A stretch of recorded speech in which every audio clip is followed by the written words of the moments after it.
പേടിക്കണ്ട, ഞാനാ. നിങ്ങളോട് ഇന്നലെ അവിടെ നിന്ന് രക്ഷപ്പെട്ടോളം പറഞ്ഞില്ലേ, അയാളാ.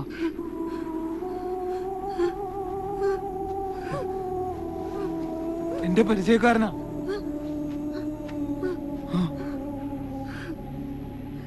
ഇന്നലെ രാത്രി മുഴുവൻ നിങ്ങൾ ആ പഹമാരുടെ കണ്ണീപ്പെടായിരുന്നു റബ്ബിനോട് തേടിയായിരുന്നു ഞാൻ. റബ്ബ് കാത്തു. എപ്പോ വേണമെങ്കിലും അവർ തിരിച്ചു വരും. എന്റെ കഫീലും കൂട്ടുകാരോ. അതിനു മുമ്പ് എങ്ങനെയെങ്കിലും ഈ മരുഭൂമി വിടാൻ നോക്കും. പരിചേട്ടാ, നിങ്ങളും സഹായിക്കൂ. ഈ വണ്ടി കയറ്റി ഒന്ന് റോട്ടും വിടൂ. പരിചേട്ടാ, ആലോചിക്കാൻ നിൽക്കണ്ട. റിയാദിലേക്കല്ലേ പോകുന്നത്?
റസാക്ക, എന്നെ ഓർമ്മയില്ലേ? ഓ, നിങ്ങൾ ആരാന്നൊക്കെ പിന്നെയാ ഞാൻ അറിഞ്ഞത്. ഒരു മിനിറ്റ് പുറത്തേക്ക് വരും.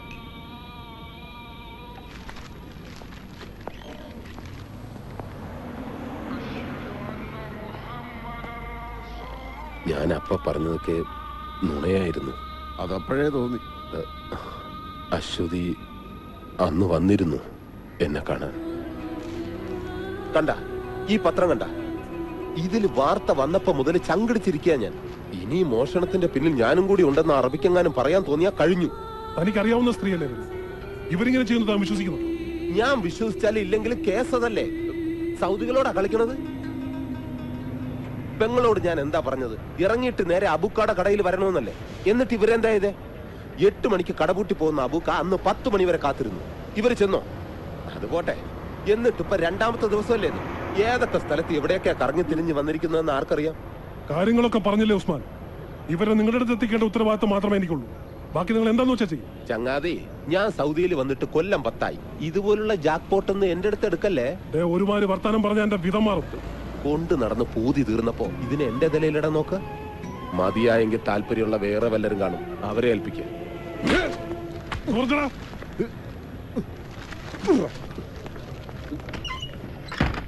അപ്പോഴെന്തോ അവരോട് എനിക്ക് അങ്ങനെ പറയാനാ തോന്നിയത്. ഞാൻ എന്റെ കാര്യം ഓർത്തുള്ളൂ.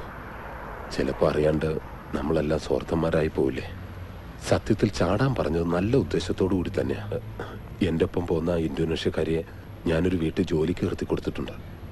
അതുപോലെ എവിടെയെങ്കിലും കൊണ്ടു ചെന്നാക്കാന്നാ ഞാൻ കരുതിയത്. പിന്നെ ഇപ്പോഴെന്താ മനസ്സ് മാറിയത്? കുറ്റബോധം? നിങ്ങൾ വന്ന് പോയപ്പോ മുതല് അവരുടെ മുഖം മനസ്സിൽ നിന്ന് മാറുന്നില്ല. ഒരു ബന്ധമില്ലാത്ത നിങ്ങൾ പോലും അവർക്ക് വേണ്ടി കഷ്ടപ്പെടുമ്പോ ഉത്തരവാദിത്തമുള്ള ഞാൻ ഗതികേട് കൊണ്ടാ റസാക്ക. ഒളിച്ചും പാത്തും പോലീസിന്റെ കണ്ണു വെട്ടിച്ചൊക്കെയാണ് ഇവിടെ വണ്ടി ഓടിക്കുന്നത് തന്നെ.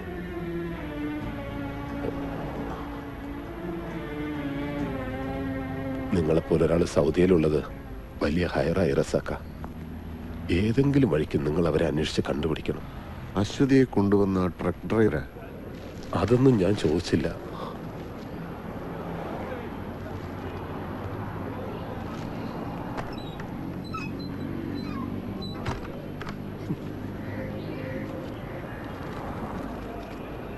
റിയാദി വന്നാൽ രക്ഷപ്പെടുത്തുമെന്ന് പറഞ്ഞ ഈ ചെറ്റയാണ്.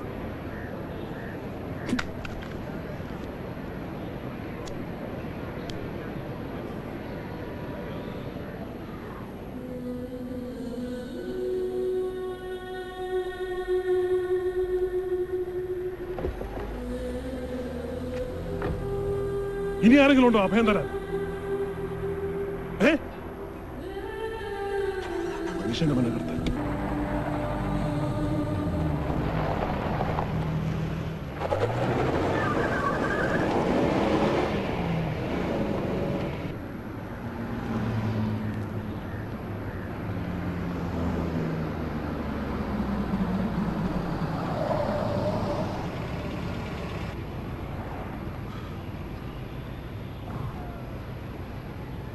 ഇറങ്ങിക്കോ. ഇവിടെ നിന്ന് ഏതെങ്കിലും വണ്ടി കിട്ടും. ഉറയിലേക്കോ വേറെ എവിടെയെങ്കിലും പോയി തൊലഞ്ഞു. എനിക്ക് ഇത്രയൊക്കെ പറ്റും. സമയം മെനക്കെടുത്താതെ ഇറങ്ങാം.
പറഞ്ഞ കേട്ടില്ലേ? കേറ്.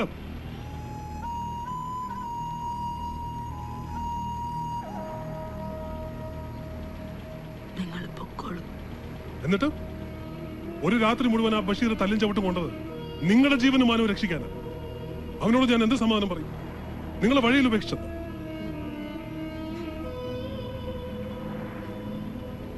ഇങ്ങനെ കൊടി നാട്ടിയ പോലെ നിൽക്കാതെ കേറാം. അനക്ക് ഇവിടുത്തെ നിയമമൊക്കെ അറിഞ്ഞൂടെ ഭരത? സ്വന്തം ബന്ധമല്ലാത്തൊരു പെണ്ണിനെ പോരെ കണ്ട അറിയാണ്ടല്ല സിസ്ക. എന്തെങ്കിലും ഒരു വഴി തെളിയും. മുനീറ, നീ ഒന്ന് വീട്ടിലേക്ക് കൊടുത്തേക്ക്.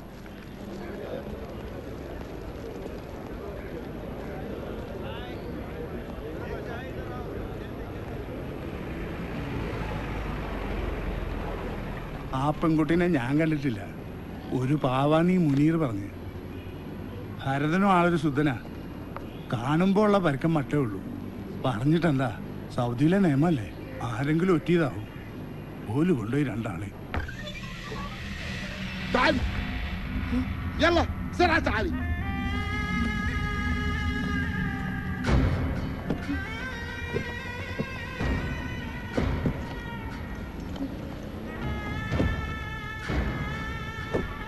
تعالي هنا اركب السيارة.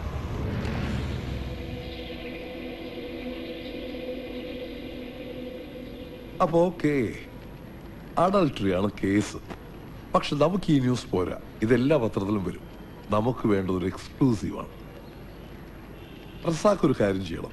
ഇതിന്റെ പിന്നാലെ കുറെ അലഞ്ഞതല്ലേ, നമുക്ക് ആ ആംഗിളിൽ ഈ സ്റ്റോറി ഒന്ന് വർക്ക് ചെയ്യാം. ജയിലിൽ പോയി താൻ ആ സ്ത്രീയെ കണ്ടൊന്ന് സംസാരിക്കണം. ഒപ്പം അയാളെയും പിന്നെ ഉസ്മാൻ, ആ സ്പോൺസർ, അങ്ങനെ പലരിലൂടെയും കടന്നു പോകുന്ന ഒരു ലൈഫ് സ്കെച്ച്. നാട്ടിലെ കഷ്ടപ്പാടും അറബിയുടെ വീട്ടിലെ പീഡനവും മരുഭൂമിയിലേക്കുള്ള പലായനവും അങ്ങനെ എല്ലാ ഐറ്റംസും ചേർത്ത് ചാട്ടവാറടിയുടെ ശിക്ഷ നടപ്പാക്കുന്ന ഓരോ വെള്ളിയാഴ്ചയും ഒരു ഉഗ്രൻ കൗണ്ട് ഡൗൺ സ്റ്റോറി. എന്താ റസാഖ് കൊട്ടേക്കാട് എന്ന് തന്റെ പേര് വെച്ചാവുമ്പോൾ ഇവിടുത്തെ മലയാളികൾക്കിടയിൽ അതിന്റെ വിശ്വാസ്യത കൂടും. ജീവനും മാനവും പണയം വെച്ച് ഒരു മലയാളി യൂത് നടത്തിയ നെട്ടോട്ടത്തിന്റെ ഒരു ഉഗ്രൻ ഐറ്റം. റസാഖ് കഴുത്തിലിങ്ങനെ ടൈ ഒക്കെ കെട്ടി ഈ AC മുറിയിൽ ഇരിക്കുമ്പോ പുറത്തുള്ളവരുടെ ദുരിതങ്ങളൊന്നും തന്നെ പോലുള്ളവർക്ക് അറിയില്ല. ദിവസവും അങ്ങനെയുള്ളവരുടെ മുഖങ്ങൾ ഒരുപാട് കാണുന്നവനാ ഞാൻ. അപ്പൊ എനിക്ക് വേദനിക്കും. ആദ്യം ഒരു മനുഷ്യനാവാൻ നോക്കണോ.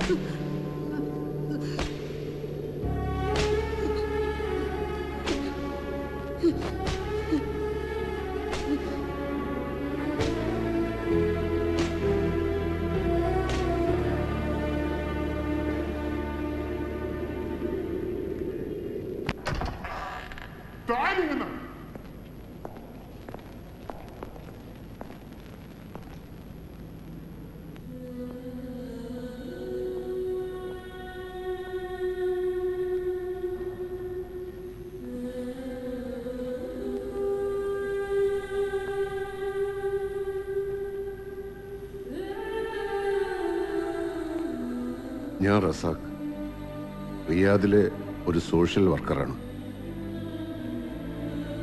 വിവരങ്ങളൊക്കെ അറിയാം. അറബിയുടെ വീട്ടിൽ നിന്ന് രക്ഷപ്പെട്ടതും ഇവിടെ എത്തിയ സാഹചര്യമൊക്കെ. ശരീഅത്ത് നിയമത്തിന് ഒരു വിട്ടുവീഴ്ചയില്ല. അനുഭവിച്ചേ പറ്റൂ. സ്പോൺസറുടെ പരാതിയിൽ ശിക്ഷ കിട്ടാൻ സാധ്യതയില്ല. അത് കള്ളക്കേസാണെന്ന് കോടതി തെളിയും.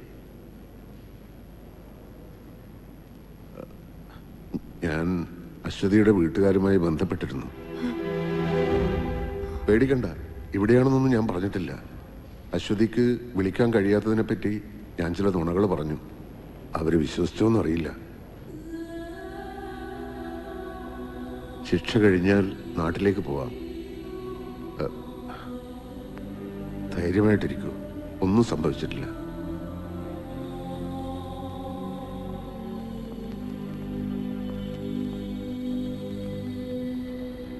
നമ്മൾ തമ്മിൽ ഒരു പരിചയമില്ലല്ലോ, പിന്നെന്തിനാ?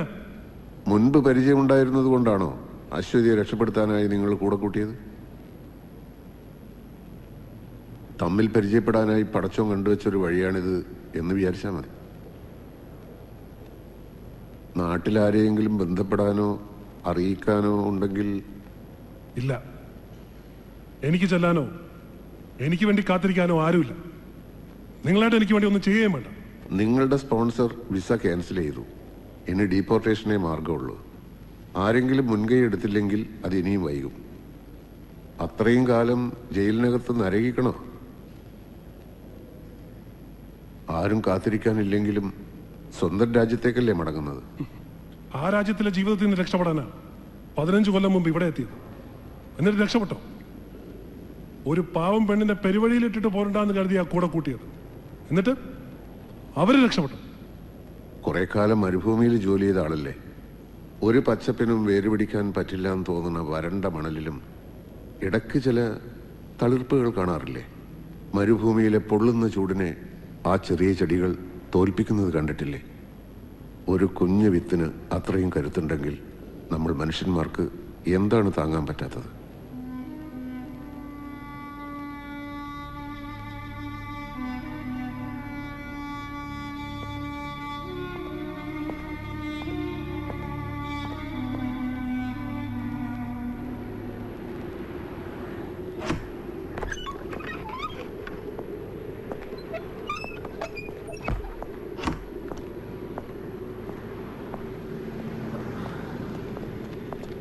നിങ്ങളിത് എന്നെ പണിയാ റസാക്ക കാണിച്ചേ? എന്തേ?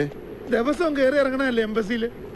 എത്ര തവണ ഞാൻ പറഞ്ഞതാ പാസ്പോർട്ട് എക്സ്പയർ ആയി, പുതുക്കണമെന്ന്. നാളെ ആട്ടെ മറ്റന്നാളാവട്ടെ എന്നും പറഞ്ഞ് നീട്ടിയച്ചിട്ടിപ്പോ മറ്റുള്ളവരുടെ കാര്യത്തിനായി നടന്നിട്ട് അവനവന്റെ കാര്യം വന്നപ്പോ ഇന്ന് വ്യാഴം നാളെ വെള്ളി 2 ദിവസം മുടക്കുമല്ലയോ? അതിനിപ്പോ എന്റെ പാസ്പോർട്ട് അർജന്റായിട്ട് പുതുക്കിയിട്ട് എന്തിനാണോ? ഇപ്പഴാ നാട്ടിൽ നിന്ന് ഫോൺ വന്ന്. അപ്പൊ നിങ്ങൾ അതിനകത്തും. എന്താ കാര്യം? ഇക്കടെ ഉമ്മ പോയി റസാക്ക.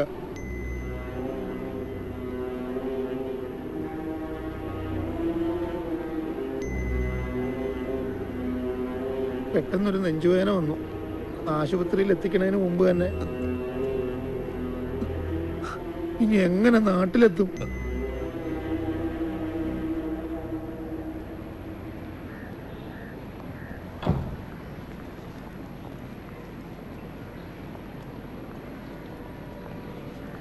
റസാക്ക,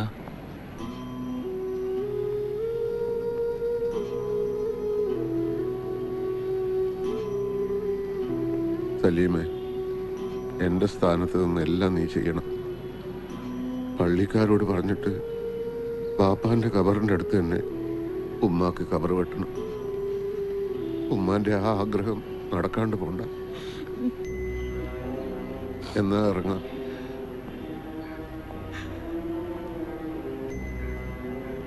ഞങ്ങളെല്ലാരും ഇവിടെ മയ്യത്ത് നിസ്കരിക്കാം. ഉമ്മാക്ക് വേണ്ടി എനിക്കിനി അതല്ലേ ചെയ്യാനുള്ളൂ.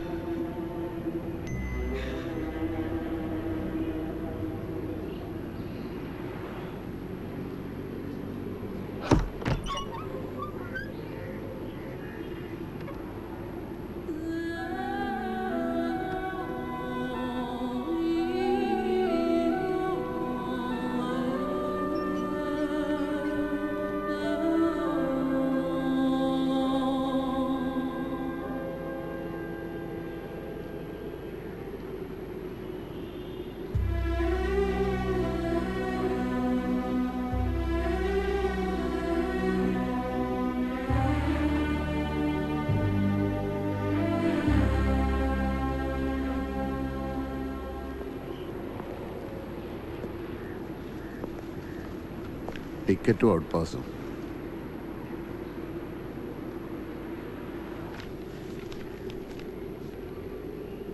ഉറക്കത്തിൽ നമ്മൾ ഒരുപാട് ദുസ്വപ്നങ്ങൾ കാണും. ഉണരുമ്പോൾ അതൊന്നും ഓർത്ത് വെക്കാറില്ലല്ലോ. ഇവിടുത്തെ ചെറിയ കാലത്തെ ജീവിതവും അതുപോലൊരു ദുസ്വപ്നമായിരുന്നു എന്ന് വിചാരിക്കണം. സഹിച്ചതെല്ലാം ഈ മരുഭൂമിയിൽ തന്നെ ഉപേക്ഷിച്ച് വേണം വിമാനം കയറാൻ.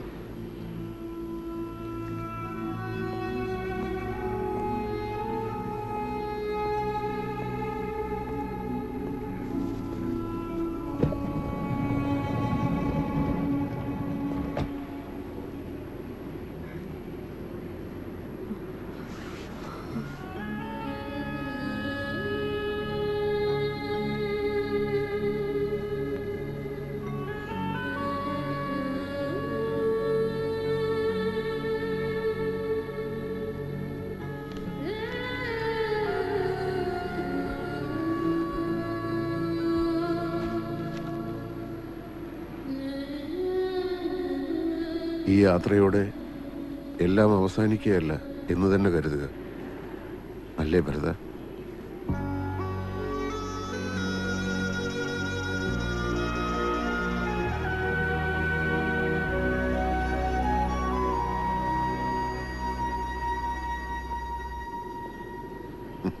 ശരി.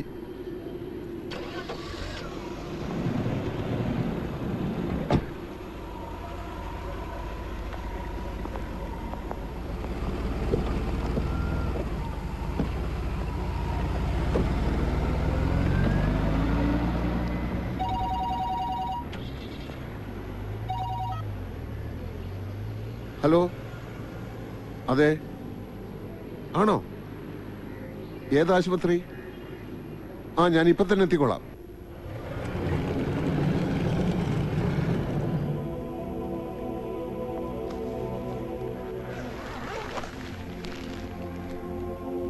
മരുഭൂമിയിൽ നിന്ന് കിട്ടിയ ബോഡിയാ. 4 മാസമായി ഇവിടെ.